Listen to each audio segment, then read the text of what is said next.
this mug handle, I'm going to try and make that out of pastillage. Here's pastillage, this is what we're after, can you see? So this is fully edible. It looks like icing, so this is it soft. This is what it looks like, just like icing or fondant, but this is what happens when it goes hard, and that's a massive help if you're trying to make something that's edible but structural. And sometimes that's extremely thin. Sometimes you want something with huge strength, but something that's thin and something that's delicate. So this is the perfect material. Trouble with pastillage is you have to do it in advance. So you've got to give it time to set. It will take at least 24 hours for this to set hard. So you've got to think about it in advance.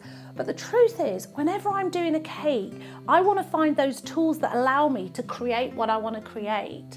But I want to do it quickly. Sometimes it might only be a very small amount that I need. So I don't want a difficult recipe or a complicated recipe. So what I'm going to do now is a really simple, straightforward, easy peasy, bish bash bosh pastillage recipe. I start with around about 330 grams of icing sugar, but I'm not going to use it all at once.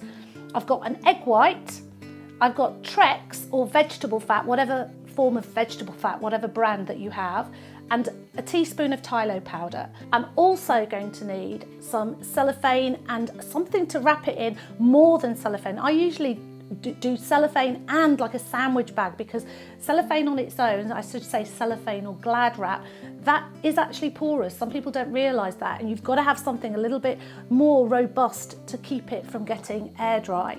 Because what will happen is, although it takes 24 hours at least to set this pastillage, it does crust very quickly. So I've got all my ingredients ready.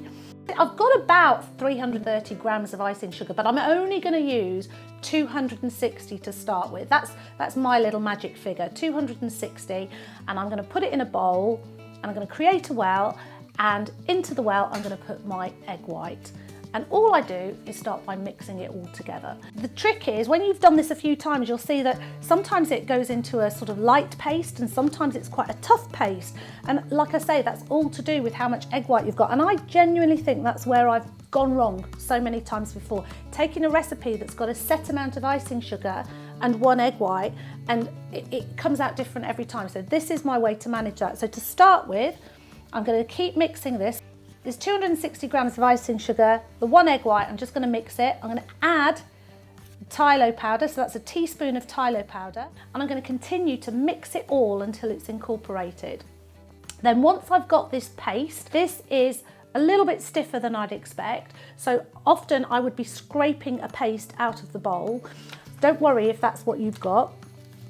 I'm now going to take the rest of my icing sugar and I'm going to put it on my work surface. This is the way that I make sure that I've got exactly the right amount of icing sugar for the egg that I've used, because this way I'm going to use just the right amount and then I'm going to discard the rest.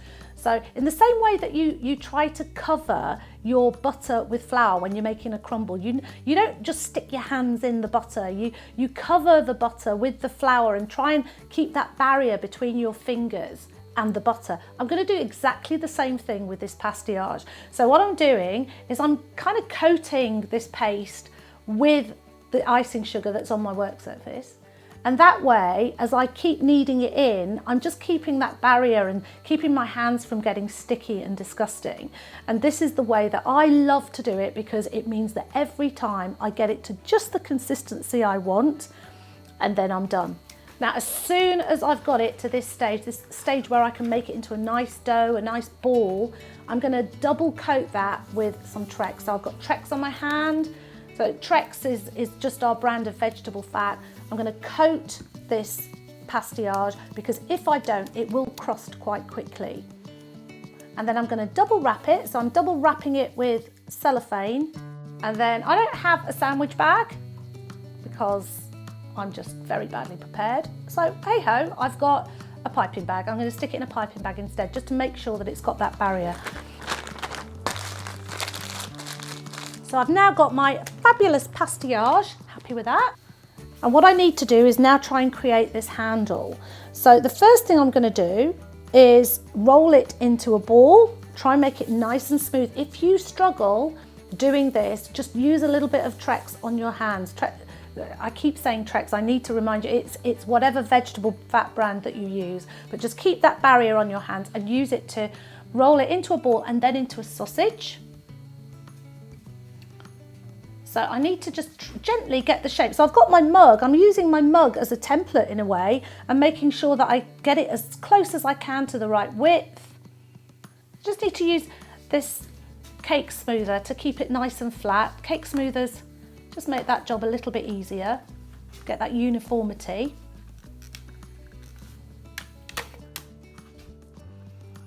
So here we go, this is the general shape. You can see that this is so thin and so pliable that you might think it would never sit in its right shape. And if this was fondant, it wouldn't sit in the shape that I want at all. Not at this thinness, not at this scale. So what I'm going to do is I'm going to try and get it into the right shape, keep measuring it against my mug. I've made a little template for myself. So I'm just using my mug, I've just created the template so that all I have to do is take my pastillage, my little pastillage handle, sit it on my template. If I can use a foam pad, as long as it sits there in the right shape, that will be perfect overnight. So I'm now going to leave my pastillage handle to set. Okay, I've now got my mug, my handle. Look at that. See, that's perfect. That's all it took, and that's going to make the difference between my cake looking amazing and looking a little bit rubbish, because without the pastillage, I don't know how I do that. So what I've got to do is attach it, and what I'm going to do it with is I could do royal icing, and normally I probably would use royal icing, but I haven't made any and I can't be bothered.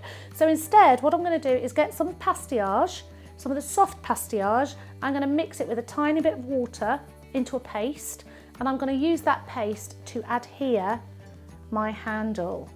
So I've got a little Dresden tool which is helping me out. I love my Dresden tool, favourite tool ever.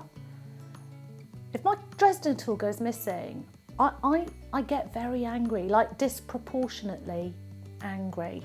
If you don't have a Dresden tool, get a Dresden tool. So this tool that's got a little spade at the end of it is perfect for so many little things.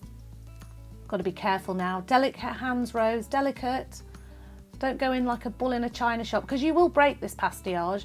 But just between you and me, I have made a spare. In fact, I've made 2 spares. It just seems to be a no-brainer. If you're going to have to wait a day for a spare to dry, you might as well make one at the outset.